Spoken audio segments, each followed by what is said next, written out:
இலங்கையில தற்பொழுது மிக மிக பெறுமதியான உலகத்திலேயே இந்த அளவு பெறுமதியான இந்த அளவு தரமான உண்மைத்தன்மை உள்ள மாணிக்கக்கல் அதுவும் ஊதா நிற மாணிக்கக்கல் இல்லை அப்படின்னு சொல்லப்படுது.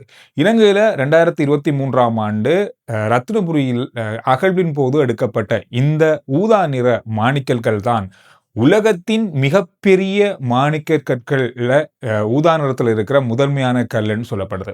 இந்த கல் காட்சிப்படுத்தப்பட்டிருக்கின்ற நாள்ல கொழும்புல ஊடகங்களுக்கு தொடர்பான விளக்கமும் கொடுக்கப்பட்டிருக்கு. இந்த கல் இப்ப பரிசோதனைக்கு உட்படுத்தப்பட்டிருந்தது இந்த 3 வருஷமா. இந்த 3 வருஷத்துல ஆராயப்பட்ட இந்த பரிசோதனைகள்ல இதுவரையில உலகத்துல கண்டெடுக்கப்பட்ட ஊதா நிற மாணிக்க கற்கள் 6 கதிர்களை கொண்ட மாணிக்க கற்கள் எங்குமே இல்லைன்னு சொல்றாங்க. இதான் முதல் தடவை. அதுவும் 100க்கு 100% இயற்கையாகவே உருவான இந்த நட்சத்திர மாணிக்கக்கல், ஊதா நிற மாணிக்கக்கல் இது 100க்கு 100 எந்த ஒரு செயற்கையுமே இல்லாம 100% இயற்கையாக உருவானது அப்படின்ற ஒரு அதாவது கண்டுபிடிப்பும் விஞ்ஞானிகளால ஆராய்ச்சி மூலம் கண்டுபிடிக்கப்பட்டிருக்கிறது. இந்த ஊதாக்களுடைய பெறுமதி தொடர்பாக இன்னும் முழுமையாக அறிவிக்கப்படாட்டியும் 400 மில்லியன் அமெரிக்க டாலர்கள் கிட்டத்தட்ட 15,000 கோடியையும் தாண்டலாம் இலங்கை ரூபாப்படி அப்படின்னு சொல்லப்படுது. இந்த மாணிக்கக்கல் தொடர்பான விவரங்கள் இன்றைய நாள்ல பார்க்கக்கூடியதாக இருந்தது. உலகத்தின் பல இடங்கள்ல இந்த ஊதா நிற மாணிக்க கற்கள் விளைந்தாலும் 100க்கு 100% இல்லை அப்படின்னு சொல்லப்படுது. இதுவரைக்கும் ஏதோ ஒரு வகையில் அது செயற்கையாக ஒரு சில விஷயங்கள் சேர்க்கப்பட்டிருக்கும். ஆனால் இது 100க்கு 100% 1% குறையாம முழுமையா இயற்கையாகவே உருவானது. உலகத்தினுடைய மிகப்பெரிய ஊதா நிற மாணிக்க கல்லும் இதுதான் சொல்லி உறுதிப்படுத்தப்பட்டிருக்கிறது. ஜனாதிபதி அனுரகுமார் திசாநாயக்க அவர்களுடைய வாக்குறுதிகள் எங்கே? எத்தனை வாக்குறுதிகள் நிறைவேற்றப்பட்டிருக்கு? என்னென்ன வாக்குறுதிகள் அவர் கொடுத்தாரு? இந்த மாதிரியான பல கேள்விகள் கடந்த நாட்கள்ல இருந்து வருது.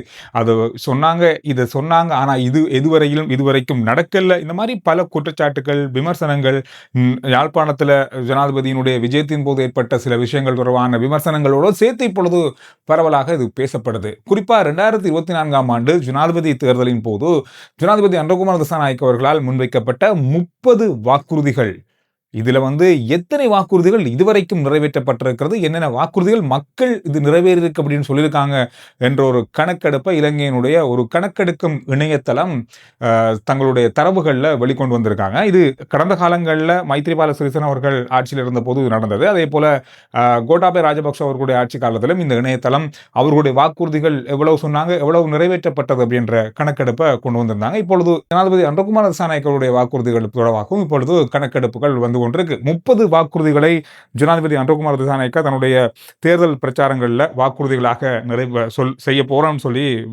முன்வைத்திருந்தாரு. அதுல இதுவரைக்கும் 10 வாக்குறுதிகள் கடந்த 2025 நவம்பர் மாதத்துக்கு முதல்ல நிறைவேறி இருக்கிறது. மேலும் 10 வாக்குறுதிகள் இப்பொழுது செயற்பாட்டில் இருக்கிறது. அதுல 9 வாக்குறுதிகள் பெரியளவான முன்னேற்றம் இல்லாம இருக்கு. ஒன்று இப்பொழுது கைவிடப்பட்டிருப்பதாகவும் அந்த கணிப்புல சொல்லப்படுது. இதுல இன்னும் ஒரு முக்கியமான விஷயம் சொன்னா, மக்களிடம் எடுக்கப்பட்ட கணக்கெடுப்புல இதுவரைக்கும் நிறைவேற்றப்பட்ட 10 வாக்குறுதிகள்ல 7 வாக்குறுதிகளை மக்களே உறுதிப்படுத்தியிருக்காங்க. இதெல்லாம் நடந்திருக்கு. ஊழல் ஒழிப்பு, அதோட சட்ட ஒழுங்கை நிலைநாட்டுவது தொடர்பான முன்னேற்றங்கள், இந்த மாதிரியான பல முக்கியமான விடயங்கள் இதுல உள்ளடக்கப்பட்டிருக்கிறது. இந்த கணக்கெடுப்பு எல்லாமே தித்வா புயல் வாரத்துக்கு முதல்ல எடுக்கப்பட்ட கணக்கெடுப்புகள் சொல்லப்படுது. இதுக்கு பிறகு இன்னும் பல விஷயங்கள், வீடமைப்பு தொடர்பான, மக்களுக்கு நிவாரணம் வழங்குவது தொடர்பான வாக்குறுதிகளும் வழங்கப்பட்டது. ஆனால் தேர்தல் காலங்களில் வழங்கப்பட்ட வாக்குறுதிகள் சொல்லி 30 வழங்கப்பட்டதுல கிட்டத்தட்ட 10 வாக்குறுதிகள் நிறைவேற்றப்பட்டிருப்பதாக இந்த இணையதளம் உறுதிப்படுத்தி செய்தி வெளியிட்டிருக்கிறது. அதுலேயும் 7 வாக்குறுதிகளை மக்களுடைய கருத்து கணிப்பிலேயே இது உறுதியாகி இருக்கிறது என்பதையும் அந்த இணையதளம் செய்தி வெளியிட்டிருக்காங்க. நீங்க சொல்லுங்க, இதுவரைக்கும் நீங்க தேர்தல் காலத்திலிருந்து பல வாக்குறுதிகளை கேட்டிருப்பீங்க. இதுவரைக்கும் நீங்க உங்களுக்கு தெரிஞ்ச அளவுல இந்த வாக்குறுதி நிறைவேற்றப்பட்டிருக்கு அப்படின்னு தெரிஞ்சா அந்த வாக்குறுதி என்ன அப்படின்றத கருத்துக்கள்ல சொல்லுங்க. சமூக வலைத்தளங்கள்ல மிக அவதானமாக இருக்கும்படி போலீசார் ஒரு அவசரமான எச்சரிக்கையை விடுத்திருக்கிறார்கள். காரணம் சொன்னா, மிக மோசமான ஏமாற்று வேலைகள் சமூக வலைத்தளம் மூலமாக இப்பொழுது நடந்து கொண்டிருக்கிறது. அது தொடர்பான முறைப்பாடுகள் தொடர்ச்சியாக அதிகமாக கிடைத்திருப்பதால மக்களுக்கு இந்த விழிப்புணர்வு அல்லது எச்சரிக்கை செய்தியை போலீசார் விடுத்திருக்காங்க.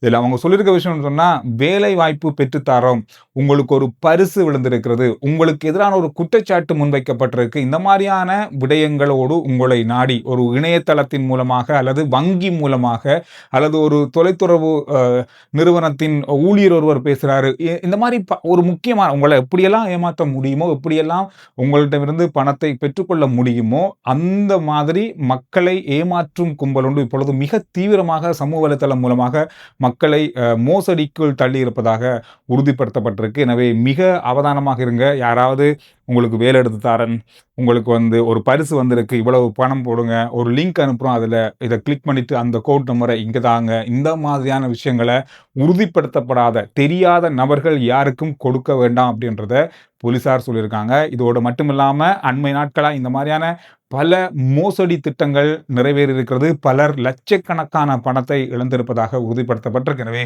மிக மிக அவதானமாக இருங்க. மேலதிகமான இந்த மாதிரியான தகவல்கள் அல்லது இந்த மாதிரியான முறைப்பாடுகளை நீங்க செய்யறதாக இருந்தா மிரிகான போலீஸ் நிலையத்தோடு நீங்க தொடர்பு கொள்ளலாம் என்ற தகவலையும் அந்த இலக்கங்களையும் வழங்கியிருக்காங்க.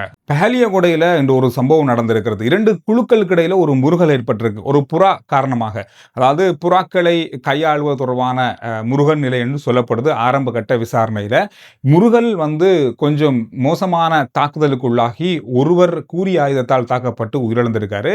இவர் தேசிய வைத்தியசாலையில அனுமதிக்கப்பட்ட போது ஏற்கனவே இவர் உயிரிழந்து விட்டதாக வைத்தியசாலை வட்டாரங்கள் தெரிவித்திருந்தது. 2 பேருக்கும் இடையில இந்த மோதல் இந்த குழுக்களுக்கு இடையில் ஏற்பட்டது. அதில் காயமடைந்த ஒருவரும் வைத்தியசாலையில் அனுமதிக்கப்பட்டு சிகிச்சை பெற்று வருவதாக சொல்லப்பட்டிருக்கு. ஒரு புறாவுக்கு இந்த ஒரு முருகல் நிலை ஏற்பட்டிருந்ததாக தான் முதல் கட்ட விசாரணைகள்ல தெரிய வந்திருக்கு.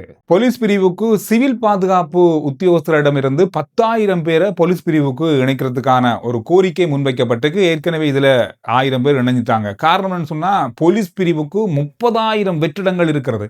இந்த 30,000 வெற்றிடங்கள்ல 10,000 சிவில் பாதுகாப்பு துறையிடமிருந்து பெற்றுக்கொள்வது முதல் கட்டமாக இருக்கு. அவசரமா இந்த துறைக்கு போலீஸ் துறைக்கு ஆட்கள் தேவைப்படுவதால இந்த நடவடிக்கை எடுக்கப்பட்டிருக்கு. இந்த வருஷத்துக்குள்ள அல்லது அடுத்த வருஷம் முடிவுக்குள்ள 30,000 காவல்துறையினர் போலீசார் சேவையில் ஈடுபடுத்தப்பட வேண்டும் என்ற ஒரு முயற்சி இப்பொழுது மேற்கொள்ளப்படுகிறது. ஹல்துமுல்ல பகுதியில் ஒரு பேருந்து சரிந்திருக்கிறது. இது கட்டுப்பாட்டை இழந்துதான் இந்த பேருந்து விபத்துக்குள்ளாகி இருக்கு. பேருந்து சாரதி உயிரிழந்திருந்தாரு. ஒரு பெண்ணும் ஒரு சிறுமியும் இதுல காயமடைந்ததாக உறுதிப்படுத்தப்பட்டிருக்கு. இவ்விபத்துக்கான காரணம் பேருந்து சாரதியினுடைய கதவு திறக்கப்பட்டிருக்கிறது. இதை மூடுறதுக்கு அவர் முயற்சி செய்திருக்காரு. பஸ் கட்டுப்பாட்டை இழந்து விபத்துக்குள்ளாகி இருக்கு. அதன் காரணமாக இந்த உயிரிழப்பு ஏற்பட்டிருக்கிறது. பிப்ரவரி 19ஆம் தேதி முதல் மார்ச் மாதம் 21ஆம் தேதி வரை இருக்கின்ற ரமலான் நோன்பு காலத்தில் இஸ்லாமிய அரச ஊழியர்களுக்கான விதிமுறைகள் தொடர்பான ஒரு புதிய சுற்றறிக்கை ஒன்று வெளியாகி இருக்கிறது.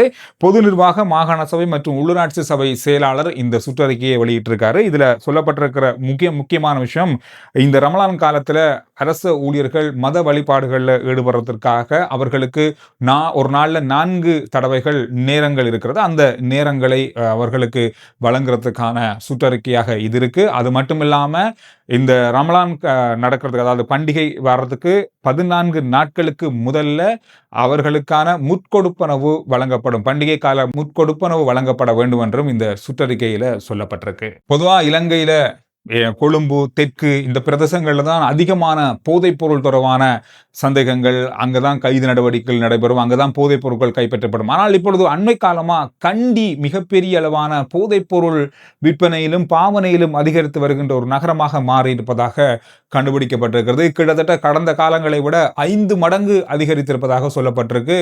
இதுல அதிகமான போதைப் பொருள் பாவனை விற்பனை செய்பவர்கள் துபாயில இருந்து இயங்குகின்ற ஒரு குழுக்கள் மூலமாகவே இங்கு இயக்கப்படுவதாகவும், இது தொடர்பான தீவிரமான விசாரணைகள் இப்பொழுது நடந்து வருவதாகவும் சொல்லப்பட்டிருக்கு. அண்மையில கண்டியில பேருந்து சாரதிகள் இந்த போதைப் பொருள் பாவனை செய்தும் போதைப் பொருளை பேருந்துகளில் கொண்டு போயும் கைது செய்யப்பட்டிருந்தாங்க. இதுக்கு பிறகு எடுக்கப்பட்ட சில ஆய்வுகளின் அடிப்படையில் கண்டி நகரம் இப்பொழுது போதைப் பொருள் பாவனையால கொஞ்சம் அதிகரித்து வருகின்ற நகரங்கள் ஒன்றாக மாறி இருக்கிறது. அங்கெல்லாம் அந்த அளவுக்கு இருக்கல, ஆனா மற்ற இடங்களை ஒப்பிட்டு பார்க்கும்போது இப்பொழுது இந்த நகரம் கொஞ்சம் வேகமாக அதிகரித்து வருவதாக கணக்கெடுக்கப்பட்டிருக்கிறது. இந்த விஷயங்கள் தொடர்பாக இன்றைய நாளில் ஆராயப்பட்டிருக்கு. இந்த விஷயங்கள் தான் இன்றைய நாளில் பார்க்கப்பட்ட மிக மிக முக்கியமான செய்திகளாக இருக்கு. RJ Chandru report YouTube channel, Facebook page, WhatsApp channel எல்லாத்தையும் போல பாருங்க. அடுத்த வீடியோல நான் உங்களை சந்திக்கிறேன்.